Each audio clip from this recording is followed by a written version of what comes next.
je vais essayer, bonjour à tous, je vais essayer de mettre un petit peu à l'aide d'exemples et en lumière et illustrer tout ce qui a été dit jusqu'à présent entre le rapport de repérage et essentiellement le mode opératoire.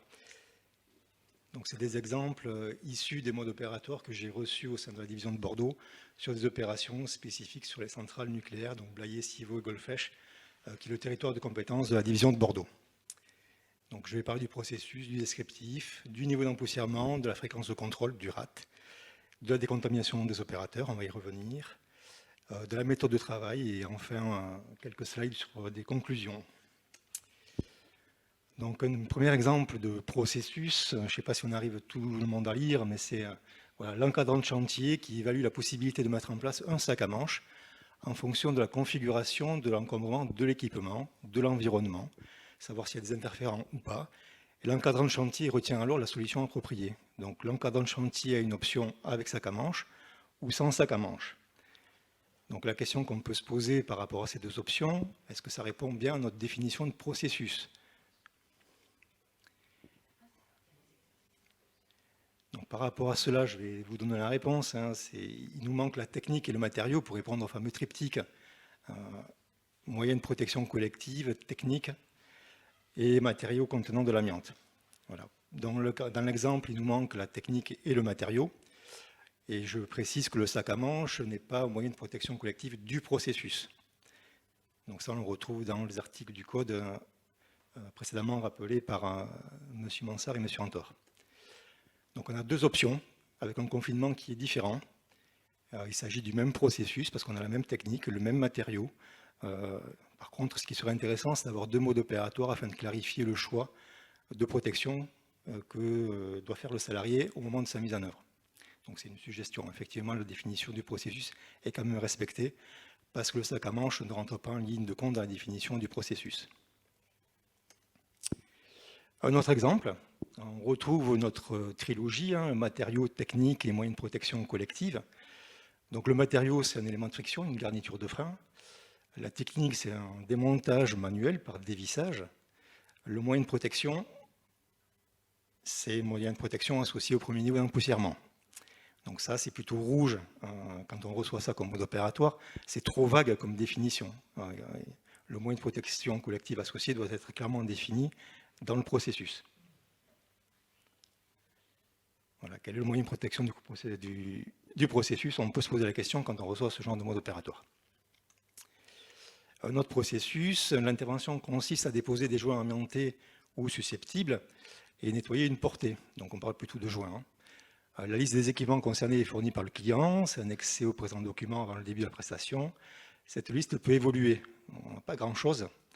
On n'a pas de technique, on sait que c'est des joints, on ne sait pas si c'est un grattage manuel, mécanique. Voilà, il nous manque encore des éléments pour entrer vraiment dans une définition de processus tel que précédemment. En poursuivant la lecture du mode opératoire, on retrouve quand même une information intéressante. Dans le cas où le joint n'est pas tombé, on va faire un grattage manuel. Donc on commence à retrouver potentiellement une technique un peu plus loin dans le mode opératoire. Donc on commence à rentrer un peu plus dans une vraie définition de processus. Un autre exemple, joint, grattage manuel, dans le cadre de travaux de maintenance. Donc on retrouve bien la définition de processus. Notre matériau, joint sur équipement. Le moyen de protection collective, balisage, travail à l'humide, captage à la source. Alors deux remarques, donc même si on a bien notre triptyque en termes de définition de processus, donc c'est très bien. La première remarque, c'est le balisage, qui n'est pas un moyen de protection collective du processus. Le balisage, en plus, doit permettre de rendre inaccessible le chantier. Donc on peut se poser la question, est-ce que le balisage est nécessaire et suffisant afin d'éviter que n'importe qui puisse rentrer dans le périmètre du chantier amiante. Et une autre question qu'on peut se poser, c'est on a une dualité de protection collective, on a un travail à l'humide et un captage à la source. Donc c'est aspiration et travail à l'humide. Est-ce que je peux travailler et mouiller mon matériau qui contient de l'amiante en même temps que j'aspire? Donc est-ce que le filtre de l'aspirateur ne va pas saturer à nous en même temps que je travaille à l'humide? Bon, voilà, ça c'est des questions qu'on peut se poser. On peut avoir d'autres réponses dans le descriptif ou dans la fiche de poste ultérieurement. Mais à ce stade-là de la présentation et de la définition de processus, ça peut amener un certain nombre de questions. Un autre exemple, retrait de garniture et joint de bride hors zone contrôlée, sur un petit diamètre. Par humidification, on retrouve bien le matériau, notre garniture, la technique, je décolle, ciseaux à bois, grattage, et le moyen de protection qui est l'humidification du matériau. Donc là, c'est plutôt un visage vert. Un autre exemple, processus de travail concerné, on retrouve notre matériau, la technique, le moyen de protection collectif. Bon, après, on retrouve le lieu de chantier et la durée. Donc ça, c'est plutôt positif. Les questions qu'on peut se poser, c'est on a un sac à manche qui est défini dans le moyen de protection collective avec une captation à la source. Donc c'est l'aspiration dans le sac à manche. Comment est-ce que je maîtrise mon entrée d'air? Est-ce que mon sac à manche ne va pas se collapser en fonction de l'aspiration qui pourrait être trop forte? Comment est-ce que je gère aussi là aussi ma pulvérisation et mon aspiration en même temps? Donc c'est là aussi on a peut-être des réponses ultérieurement dans la lecture du processus. Peut-être que je mouille avant mon joint et après j'aspire pour éviter d'en mettre un petit peu partout dans mon sac à manche. Donc c'est des éléments qu'on attend un peu plus loin dans le processus. Bon, je ne rappelle pas les définitions selon les 2 articles du Code du travail. C'est l'employeur qui va définir la matière, qui va choisir la technique. C'est vraiment sa responsabilité. Donc c'est bien l'employeur qui va écrire son mode opératoire pour ses propres agents. On ne peut pas utiliser un mode opératoire d'une autre entreprise pour d'autres salariés. Donc c'est vraiment l'employeur qui a cette responsabilité pleine et entière en termes d'écriture et de mise en œuvre du processus et du mode opératoire. Donc le constat qu'on peut faire côté inspection du travail à SN sur les modes opératoires des SNPE, c'est souvent les processus qui sont trop génériques. Le matériau est plus ou moins bien défini ainsi que la technique et on peut avoir le choix entre plusieurs moyens de protection collective du processus. Donc on ne respecte pas, dans quelques cas, la définition du processus matériaux, technique et moyens de protection. Voilà, on retrouve notre fameux triptyque illustré. Je vais passer maintenant sur le descriptif. Donc ici, c'est d'après les informations transmises par EDF, les voiles sont susceptibles de contenir des fibres d'amiante. Donc on retrouve sur du perçage dans des murs. L'estimation de la durée est inférieure à 30 minutes. Donc on a une description, on a une date, on a un temps de pause entre vacations, on a un emplacement de voile. Voilà, donc ça c'est intéressant. La remarque que je peux vous faire là-dessus, c'est si on se projette pour une opération inférieure à 5 jours, c'est suffisant dans notre processus. Par contre, il ne faut pas oublier qu'il y a un plan de prévention où vous devez décrire le lieu d'intervention pour pouvoir gérer une coactivité derrière.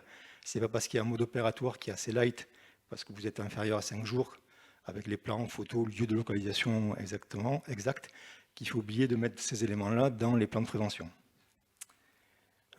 Un exemple, donc maître d'ouvrage, chantier, matériaux, c'est carreaux de plâtre.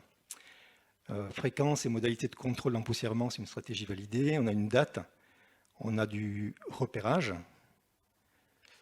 Par contre, on est sur un chantier qui va dépasser les 5 jours. Je n'ai pas de plan, je ne sais pas où exactement dans la centrale le chantier va se dérouler. J'ai une date potentiellement prévisionnelle. Il nous manque la représentation de l'environnement de travail pour pouvoir étudier à fond ce mode opératoire. Donc, un exemple un peu plus précis, on retrouve un certain nombre d'éléments. On retrouve un plan associé qui va décrire où est précisément le joint. Donc ça, c'est plutôt bien vu. On retrouve ici une note descriptive. On arrive bien à se représenter la plaquette de frein, le tambour et le lieu de localisation de l'intervention. Donc c'est plutôt positif de ce côté-là. Ce qui est moins, c'est amiante non friable. C'est un terme qui n'est plus du tout usité dans la réglementation. Voilà. Bon, c'est l'exemple qui est comme ça. Je vais maintenant passer à l'estimation du niveau d'empoussièrement. On a vu que c'était très important d'estimer notre niveau d'empoussièrement sur la base de mesures, ou si on n'a pas de mesures au sein de notre entreprise, de piocher dans des bases de données. Donc ici, on retrouve une estimation de niveau 1. Cette estimation est-elle réalisée à l'aide d'un REX interne? C'est non, et on nous précise, dans ce cas, je vais utiliser une grille simplifiée. Donc la grille simplifiée, c'est plutôt rouge quand on voit ça, surtout ce type de grille-là, qui est une évaluation du risque. On n'est pas sur une évaluation du niveau d'empoussièrement. Donc c'est quelque chose qui n'a pas à apparaître dans un mode opératoire. On évalue un risque. On a des cotations Niveau d'occupation des locaux, je mets à 1 si ce n'est pas occupé. Je travaille l'humide, c'est 1 aussi, donc on n'est vraiment pas sur une évaluation du niveau d'empoussièrement. On va évaluer un risque, certes, les questions peuvent être intéressantes pour construire sa stratégie. Par contre, le niveau d'empoussièrement n'est pas du tout évalué avec ce genre de grille.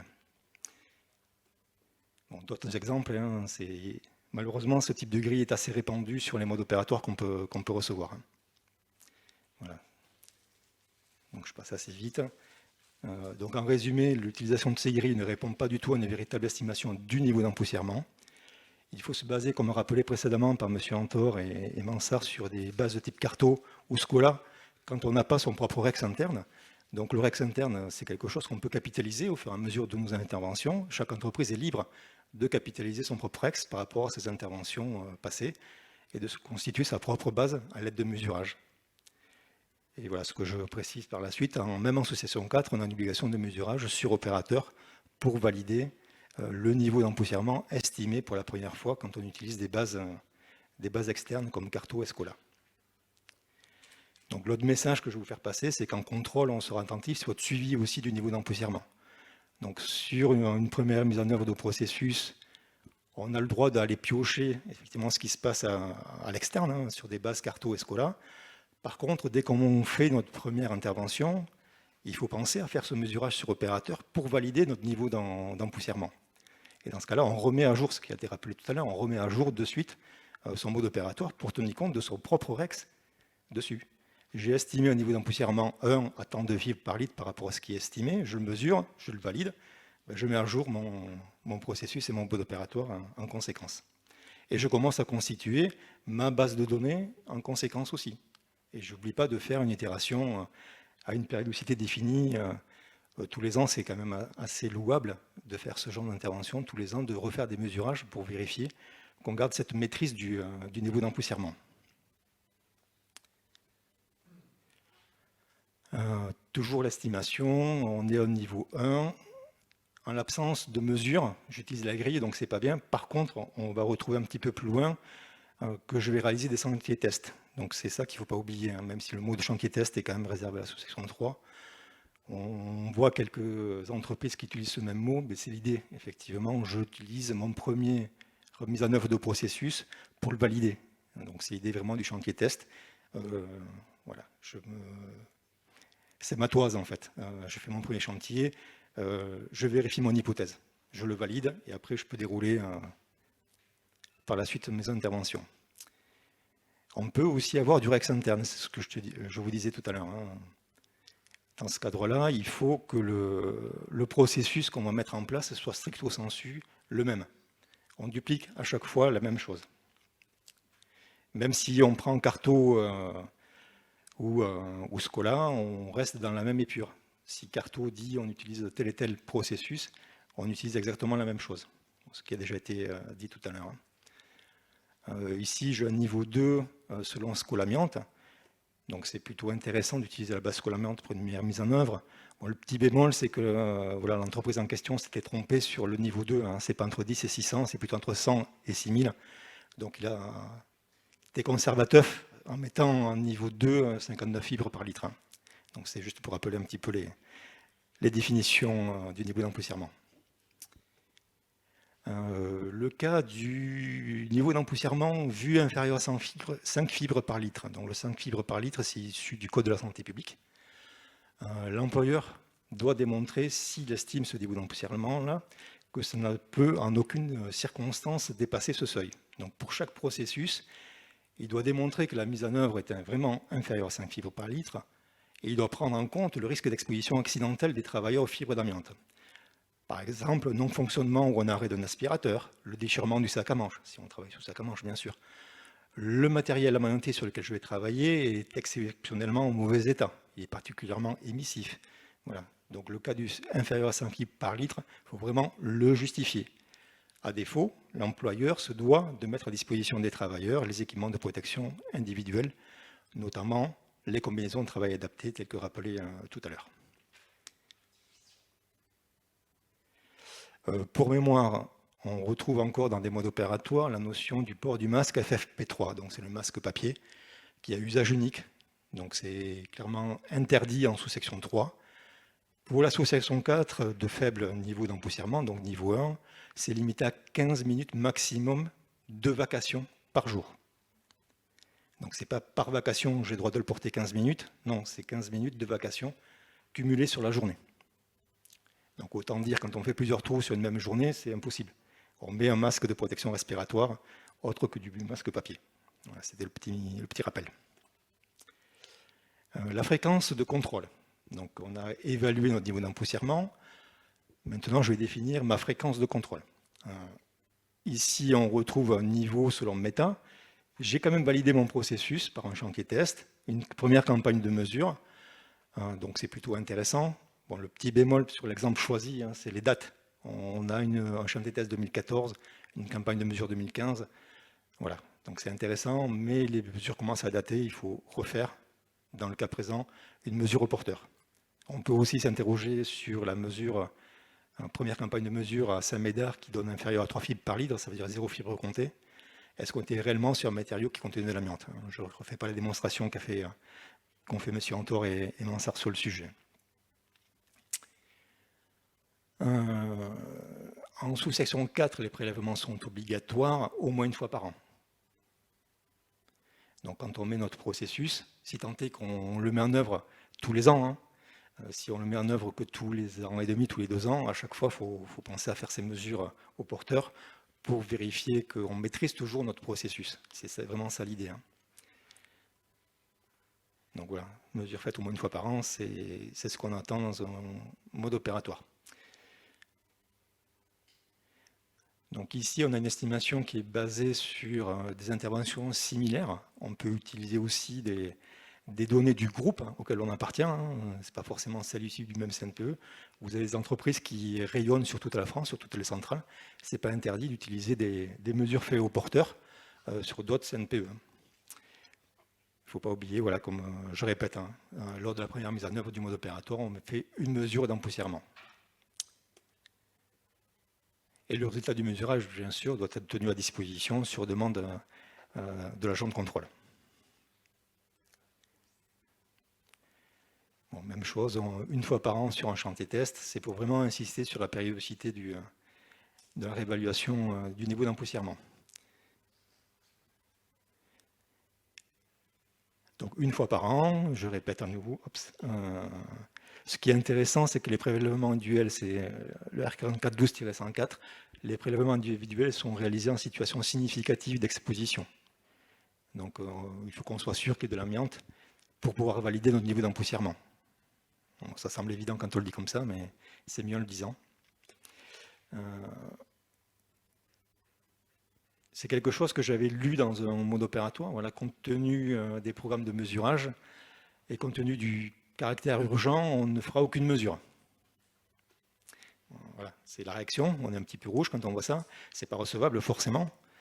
L'urgence, malgré tout, à justifier. Pourquoi c'est si urgent que ça? Pourquoi on n'a pas le temps de faire une mesure? Et il y a aussi une responsabilité du donneur d'ordre sur le choix de l'entreprise.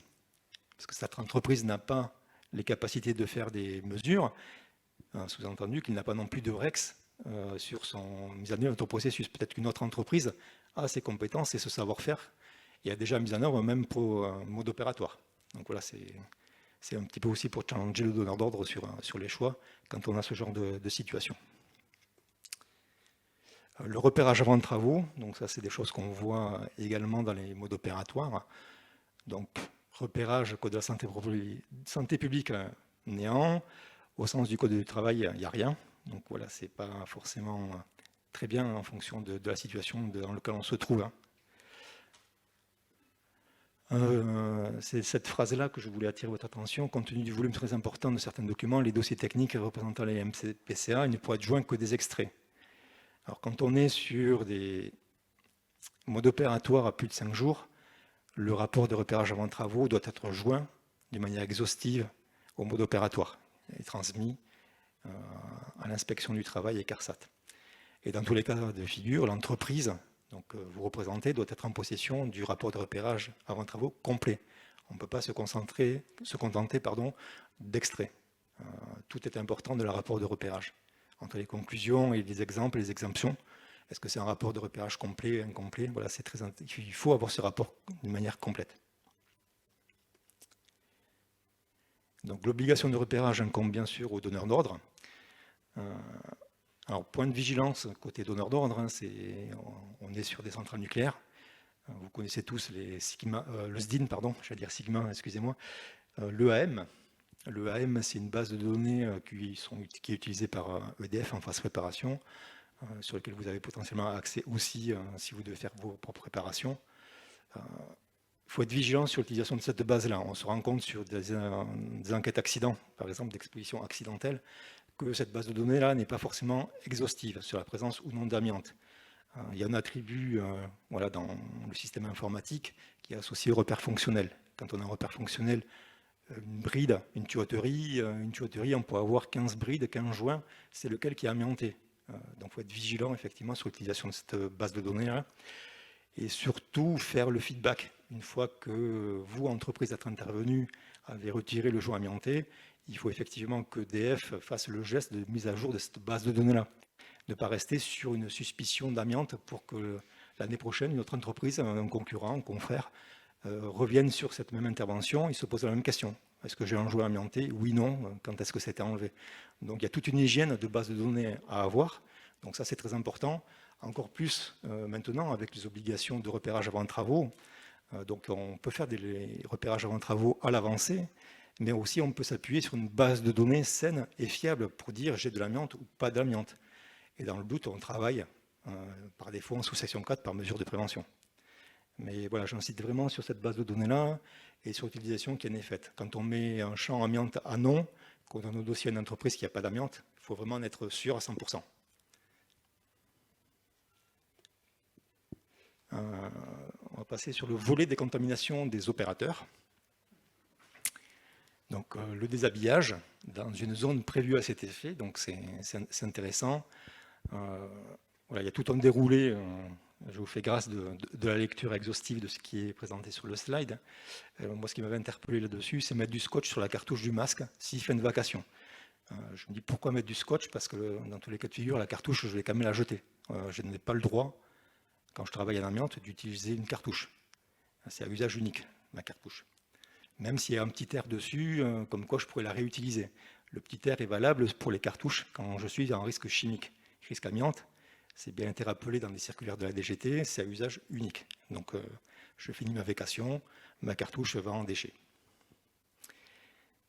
Alors hygiène, on en a parlé tout à l'heure, dans le processus de décontamination, la douche d'hygiène fait partie intégralement du processus de décontamination. Donc je prends une douche, donc ça part bien, ou à minima se laver les mains et le visage. On est un petit peu loin de l'esprit du législateur qui demande une douche d'hygiène. Voilà. Les mains, le visage, c'est pas tout le corps. Voilà. Il faut penser vraiment à la douche d'hygiène. Alors d'une manière plus globale, il n'est pas précisé si le déshabillage se fait dans une zone dédiée. Est-ce qu'on se déshabille dans un sac pour éviter de polluer la zone dans laquelle je me déshabille? Parce que le fait de se déshabiller, on peut émettre des fibres à droite et à gauche, voilà, ne serait-ce que par notre geste de bouger notre combinaison. Voilà. Où est-ce que je mets les cartouches du masque? Comme il y a un scotch, on pourrait penser qu'elles sont réutilisables, donc dans l'exemple choisi, c'est pas bon. Et la douche d'hygiène, voilà, je vous en ai parlé. Un autre exemple de protocole de déshabillage, voilà, je réinsiste sur la douche d'hygiène qui sera prise sur site ultérieurement. Non, la douche d'hygiène fait partie de la fin du processus de décontamination.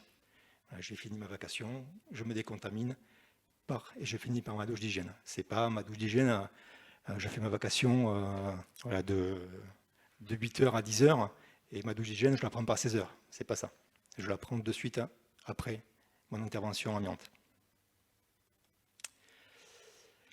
Une décontamination d'opérateurs. Bon, le premier cercle rouge en haut qui peut interpeller, M. Mansart en a parlé tout à l'heure, c'est quelqu'un qui est en tenue civile. Donc est-ce que c'est acceptable de travailler en amiante, même sous une combinaison en tenue civile? Alors, tout à l'heure on parlait de sous-vêtements jetables. Effectivement, vos entreprises ne sont pas forcément en sous-vêtements jetables aujourd'hui. Ça serait l'idéal. Vous travaillez plutôt en bleu de travail sous ces tenues-là, mais de la penser à travailler en jean t-shirt et qu'on ramène tout ça à la maison, voilà, il y a un gap quand même. Des questionnements sur le masque TMP3, donc c'est bien un masque usité pour une activité amiante. Je pose mon masque dans un bac afin de procéder à un entretien hygiénique. C'est un entretien, on n'est pas sur une décontamination. Ce qui est demandé, c'est une décontamination du masque. Ce n'est pas forcément les nettoyages d'hygiène où je passe ma petite lingette sur la partie postillon. C'est vraiment, je fais un nettoyage extérieur des fibres d'amiante potentiellement résiduelles sur mon masque. Donc là aussi, on n'est pas là tendu.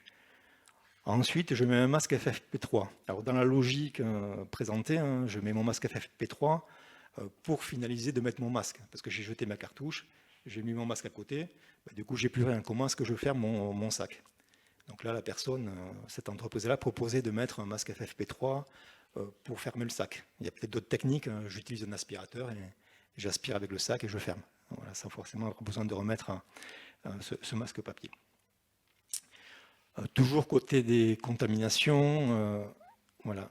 Ici, c'est un opérateur qui va se positionner dans une zone de décontamination prévue. Donc on voit que c'est un petit peu plus réfléchi. J'ai délimité une zone vraiment prévue. On peut imaginer des protections vinyles au sol pour éviter de disséminer et de laisser potentiellement des fibres d'amiante résiduelles sur le sol après notre déshabillage. Je mouille par aspersion les cartouches, je mets en déchet mes cartouches. Bon, on est sur une procédure de déshabillage, on ne parle pas de décontamination. Je ne sais pas comment est-ce que je me décontamine en termes de tenue, dans ce qui est décrit. Comment est-ce que je décontamine aussi mon masque. Voilà. Et le nettoyage des protections respiratoires, on est plutôt une désinfection hygiénique plutôt qu'une décontamination. Alors, pour répondre un petit peu à ce qui a été dit tout à l'heure, il y a des modes opératoires d'entreprises qui travaillent en salle des machines qui utilisent des unités mobiles de décontamination. Ça existe. Ça a été vu sur les CNPE. Voilà, c'est du matériel qui peut se louer, voilà, qui peut être mutualisé également. Donc c'est intéressant. Se pose la question effectivement, comment est-ce que je vais de la zone de chantier à cette UMD? Voilà, ce que disait M. Mansart, il y a également, c'est la possibilité de mettre une surtenue pour sortir du chantier. Donc je m'isole en tant que travailleur et je ne mets pas de fibre d'amiante sur mon chemin. Et j'arrive à regagner mon unité mobile de décontamination dans lequel j'ai une partie décontamination avec des douches. Et là, je peux faire mon mouillage complet de ma tenue de travail, la rincer, nettoyer mon EPI, mon masque, etc., jeter ma cartouche parce qu'il y a un compartiment déchets. Tout est prévu dans ce genre d'unité mobile de décontamination. D'autres techniques qui sont également utilisées, c'est des sas de dépoussiérage. Donc effectivement, là, on n'a pas de l'eau, on est plutôt sur de l'aspiration. Mais on a quand même la technique de plusieurs compartiments où on dédie une zone spécifique pour faire notre décontamination au niveau des travailleurs.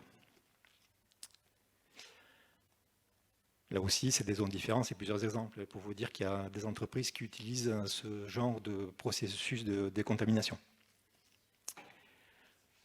Voilà, ici, avant le retrait du masque, je décontamine à l'aide de lingettes. Alors pourquoi ne pas doucher le masque? On voit un petit peu plus haut qu'il y a un mouillage par fixation, donc quelqu'un va utiliser du surfactant, suivant le pulvérisateur avec de l'eau claire ou de l'eau additivée avec un petit peu de savon. Je vais mouiller ma tenue, pourquoi pas en profiter pour aussi mouiller son masque à la même occasion. Voilà. Donc ici, c'est une autre description, j'ai un espace de travail, j'ai une zone propre, j'ai une zone d'échange et une zone de salle. Donc on a vraiment une transition entre ma zone de travail et la zone où je vais sortir.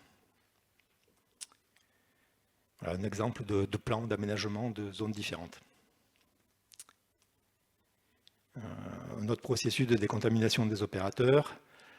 Voilà ce qui est intéressant, voilà, au-delà de la technique pour mettre la cartouche dans le sac à manche avant de faire le col de cygne, voilà, prendre impérativement une douche d'hygiène avant de quitter le site. Voilà, est-ce que c'est suffisant avant de quitter le site? Moi, j'aurais préféré voir à la fin de vacations, comme je vous l'ai dit tout à l'heure. Donc, les rappels réglementaires sur la décontamination, les constats qui sont faits à ce jour, il y a beaucoup de processus qui ne respectent pas l'obligation de douchage des EPI ni d'hygiène requis par le Code du travail. Et je vous renvoie, comme tout à l'heure, sur le guide Pays de Loire qui est très bien fait et qui ne peut qu'être une source d'inspiration pour vous. Et voilà, je vous invite vraiment à en prendre possession. Et la décontamination des opérateurs, c'est vraiment éviter la dispersion des fibres, hein. C'est vraiment le but. En guise de conclusion, les principaux écueils sur les modes opératoires. Donc souvent, ils sont trop génériques et pas très précis. Le processus n'est pas souvent défini. Il nous manque une jambe des 3 jambes du triptyque, technique, matériaux et équipement de protection collective. On peut avoir plusieurs processus dans le même mode opératoire, mais essentiellement pour les modes opératoires supérieurs à 5 jours, on n'a pas de description exhaustive du lieu d'intervention. On n'a pas de schéma, de plan, de croquis, ne serait-ce que des croquis ou de photos pour illustrer la zone. Voilà. Et aussi la date de commencement des travaux et la durée probable de l'opération pour venir potentiellement vous voir et appréhender vos conditions de travail et vos difficultés de mise en œuvre de processus. Ça sert aussi à ça. On est dans une optique de prévention aujourd'hui. Mais l'agent de contrôle n'est pas là que pour sanctionner, là, il est là aussi pour faire de la prévention. Donc c'est intéressant qu'on ait l'information quand est-ce que vous travaillez pour venir faire un geste d'observation de votre situation de travail pour appréhender réellement vos conditions. L'absence de rapport de repérage, l'absence du niveau d'empoussièrement attendu, la fréquence de contrôle qui n'est pas ou rarement précisée, et les procédures de décontamination, où on oublie trop souvent les douches d'hygiène. D'autres écueils que je n'ai pas illustrés, mais qu'on retrouve dans les modes opératoires, c'est l'information de la décontamination des outils. On a parlé du salarié, c'est très important, mais aussi, il ne faut pas oublier les outils qu'on va réutiliser, comment est-ce que je le décontamine, comment est-ce que je gère mon outillage pour aller d'un chantier à un autre. Quelle protection collective pour la zone concernée? Est-ce que je travaille comme ça ou est-ce que je protège mon sol? C'est des choses qu'on ne voit pas forcément à chaque mode opératoire. Les procédures d'urgence et de secours. J'ai un salarié qui se blesse en activité amiante, qui fait un malaise. Comment est-ce que je fais pour intervenir dans la zone? C'est des choses qui sont souvent absentes de vos modes opératoires. Le temps déport des EPI, on a parlé tout à l'heure des vacations, 2h30 maximum ou 6 heures par jour. C'est rarement aussi indiqué dans les modes opératoires. Le masque FFP3, je vous en ai parlé tout à l'heure. Et les notices de poste qui sont souvent absentes également. Enfin, pour finir, ce qu'on peut voir sur le terrain, c'est l'entreposage des masques. Voilà. Il faut vraiment que les masques utilisés soient bien gérés. Il faut qu'on identifie le titulaire. C'est un masque qui est personnel. Les cartouches doivent être retirées et éliminées à chaque vacation. Bien les stocker, je insiste dessus, et pour avoir une bonne hygiène et un bon état de conservation. Parce qu'au bout d'un moment, si c'est mal stocké, vous allez avoir les visières rayées, les joints qui ne sont pas étanches, et votre pays va perdre en efficacité. Donc le conditionnement des équipements contaminés, comment est-ce que je gère mon tuyau d'aspirateur par exemple? Est-ce que le tuyau est géré avec l'aspirateur? Est-ce que je change de tuyau à chaque fois? Voilà, c'est des choses qu'on peut voir en écart, en contrôle. Le déshabillage, le conditionnement de déchets sans masque, sans aspiration. Voilà, je referme mon sac sans aucune protection respiratoire. Donc avec l'effet d'air, on peut avoir des fibres qui sont remises en suspension et le salarié qui est en train de fermer le sac, même s'il le ferme comme il faut avec un col de cygne, va potentiellement respirer des fibres remises en suspension lors de ce geste. Donc des sacs qui peuvent traîner aussi à l'intérieur de la zone. Donc une zone propre, c'est du travail sérieux et consciencieux. Des fois aussi des décalages entre ce qui est écrit. Là, je vous ai montré ce qui était écrit en termes d'illustration. Mais ce qu'on entend, c'est que vous appliquez ce qui est écrit sur le terrain. Et on a pu constater, lors de différents contrôles, qu'il y a pu y avoir des hiatus. Voilà, j'ai un mode opératoire, on me dit je travaille en sac à manches. On va sur le terrain, il n'y a pas de sac à manches. Donc c'est pas bien. On écrit réellement ce qu'on fait. Parce qu'il n'était pas disponible. Oui, ben, s'il n'est pas dispo, je ne travaille pas. J'ai mon mode opératoire qui est très précis. Je reste vraiment dans les purs. Je n'ai pas le droit de changer de ce qui est défini dans mon mode opératoire. Je dois travailler l'aspiration, l'aspirateur est cassé, j'ai plus de filtre, ben c'est pareil, je ne travaille pas, je n'essaye pas d'inventer autre chose, je reste dans mon processus. Voilà. Et je pense que j'ai fini. Merci beaucoup. Alors, est-ce qu'il y a des questions sur Internet? Oui, il y a une petite question, ou en tout cas reprécision peut-être à formuler. Les modes opératoires génériques sont-ils interdits? Non, les modes opératoires génériques ne sont pas interdits. C'est ce qui a été précisé tout à l'heure. Le mode opératoire, par définition, est générique. Par contre, ce qui est intéressant, c'est pour les chantiers à plus de 5 jours, où le mode opératoire générique doit être complété par un certain nombre d'informations, notamment le lieu d'intervention, la date prévisionnelle et les informations sur la formation des salariés. Merci. Est-ce qu'il y a des questions dans la salle sur cette intervention, sur celle d'avant? Non, rien.